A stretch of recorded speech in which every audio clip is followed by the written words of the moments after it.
Have you ever asked yourself, how is it that the boundless, eternal, and infinite consciousness, which is the very essence of all existence, appears to shrink down into the small, limited sense of I? How does the vast ocean of beingness contract itself into a single drop, into a tiny wave of personal identity? Have you ever felt a deep yearning within that perhaps you are more than this small self you call I, that there is something infinite, something immeasurable within you waiting to be realized? How does this infinite being, limitless and untouched by time, space, or matter, seem to wear the mask of individuality? How does it appear to live as you, confined to the body, trapped in the mind, and bound by emotions? And what if this is the grand illusion of life, that the one infinite reality takes on the form of the finite I, only to experience itself in the dance of duality? This is the mystery of existence, dear seekers. The infinite, the source of all creation, appears as the little I, as the ego, through the cosmic deception of Maya. But how? How does the infinite ocean pretend to be a small wave? How does the eternal self come to believe in this fleeting, ever changing identity? Dear seekers, listen carefully, because we are about to embark on a journey into the deepest recesses of your being, into the very fabric of existence itself. We are speaking of Maya today, the cosmic play, the divine illusion that binds you. Maya is not something external. It is not a force outside you trying to trick you. No, Maya is born within, inside your very consciousness. It is like a shadow that follows you, not to deceive you for the sake of cruelty, but to test you, to help you transcend. Let us explore this together through the two great powers of Maya: Aavaran, the power of veiling, and Vikshepa, the power of projection. These are the forces that hide your infinite nature and make you believe in the illusion of the limited self, the little I. The first power of Maya is the power of veiling. It is as if your true, divine, infinite nature is covered by layers of ignorance. Think of it like this: imagine a clear, still pond reflecting the sky.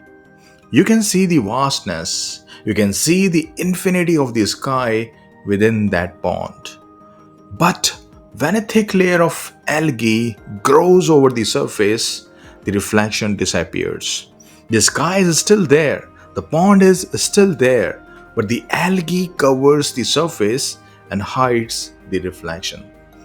This is Aavaran, dear seekers. This is the power that hides your divine, infinite nature. Buddha's life is a perfect example of this veiling. Before his enlightenment, he was living the life of a prince.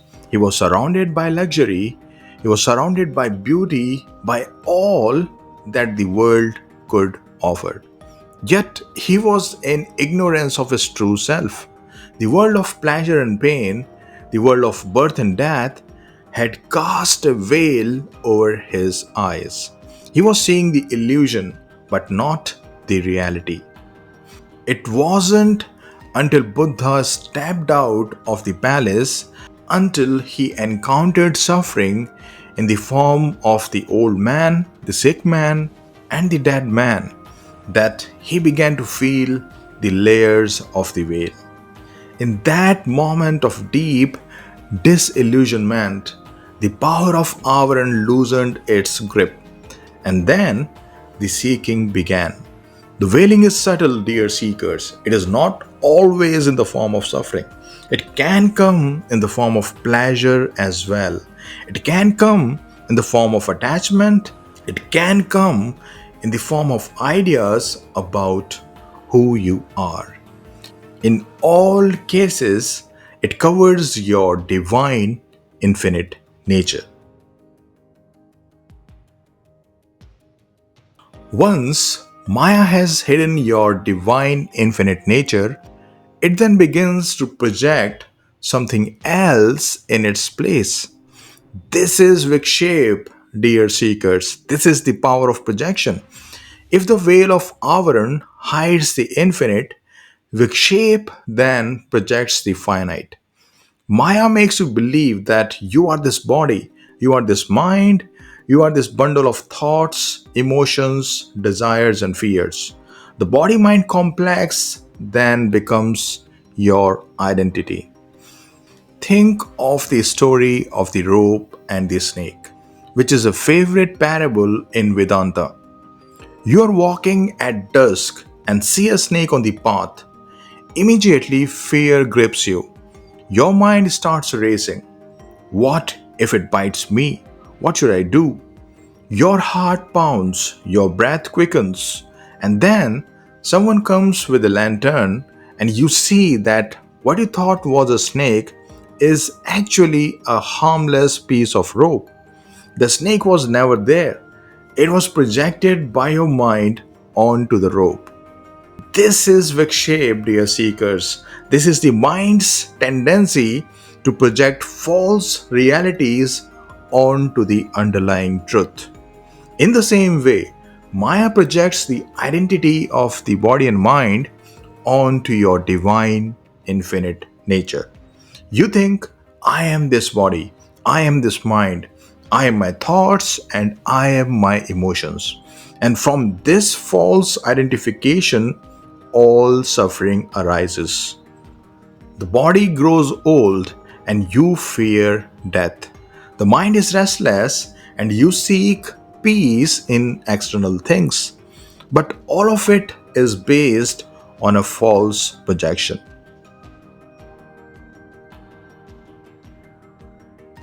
Now, how do you get fooled by this cosmic deception? It happens in stages. First, Maya veils your infinite divine nature. You forget who you really are. Then, through the power of projection, you begin to identify with the body and the mind.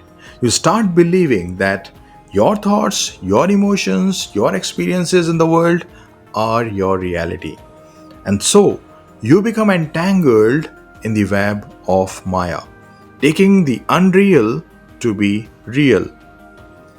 Jesus said, "You shall know the truth, and the truth shall set you free." What truth was he speaking of? The truth of your divine, infinite nature. But how can you know this truth when Maya is constantly veiling and projecting, keeping you distracted with the ephemeral and the fleeting? How can you see the sky when your mind is constantly projecting clouds?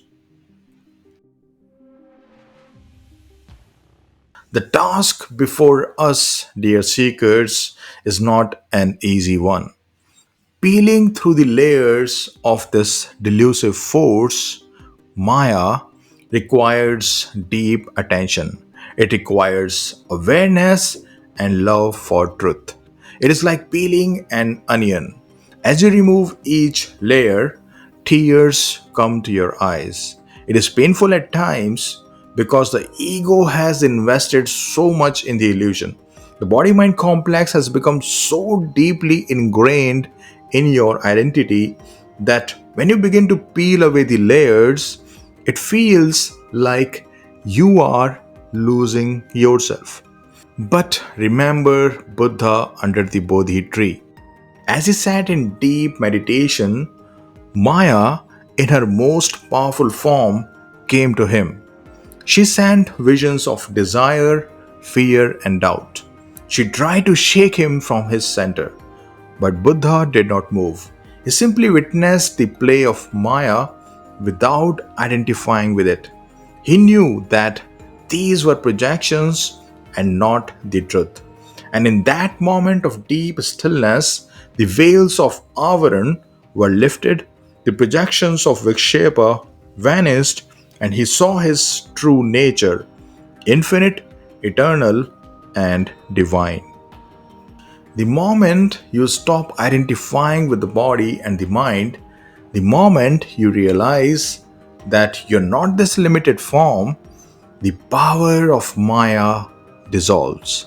You no longer need to peel through the layers because you realize that the layers themselves were illusions. What remains is your divine, conscious, infinite nature. Dear seekers, what you are searching for is already within you. The divine consciousness, the infinite being, is your true essence. But you cannot find it outside. You cannot reach it by searching in the world of projections. You must turn inward, beyond the veils of Avaran, beyond the projections of Vikshep, and see yourself as you truly are. Krishna says in the Bhagavad Gita, "You are that which cannot be burned by fire. You are that which cannot be drowned by water. And you are that which cannot be pierced by weapons." This is your true nature, dear seekers. It is beyond the body, beyond the mind. But to realize it, you must first see through the illusion of Maya. You must stop identifying with the body mind complex and recognize the vast divine consciousness that is the foundation of your being. The journey may seem long, but the truth is, you are already there. You have never been separated from your divine nature. It has only been veiled. And the moment you see through the veil, the illusion disappears. Like the sun behind the clouds, your divine infinite nature has always been shining, waiting for you to see it. May you all have the courage to look beyond the illusion. May you all have the courage to see through the cosmic deception and to realize your divine, infinite nature.